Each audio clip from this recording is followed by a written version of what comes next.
This is why masculine black men should always be singled out.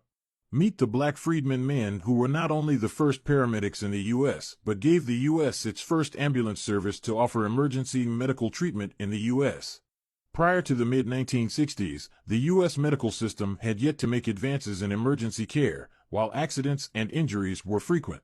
Ambulance service in the U.S. was typically provided by the police, while funeral homes provided ambulance service in the suburbs. Wait times were often longer for service in predominantly black neighborhoods, especially in the economically depressed section of Pittsburgh, Pennsylvania. Then, 25 black men recruited from the nearby Hill District of Pittsburgh stepped up to receive training to help their own at what was known then as the Freedom House. At the time, the local media referred to residents of the neighborhood as the unemployables, high school dropouts, criminals, and more.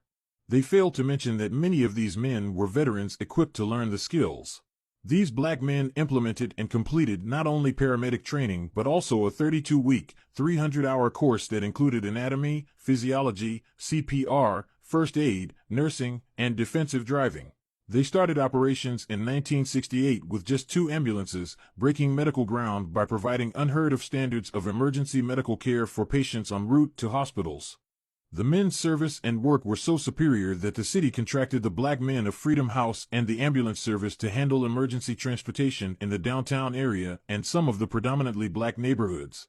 They were also beginning to be requested more frequently by callers to the police. Based on records, these black men responded to almost 6,000 calls in their first year and transported more than 4,600 patients with a response time of less than 10 minutes. Despite the successes, the black paramedics still faced racism from hospital staff and white patients, as well as discrimination by some city governments.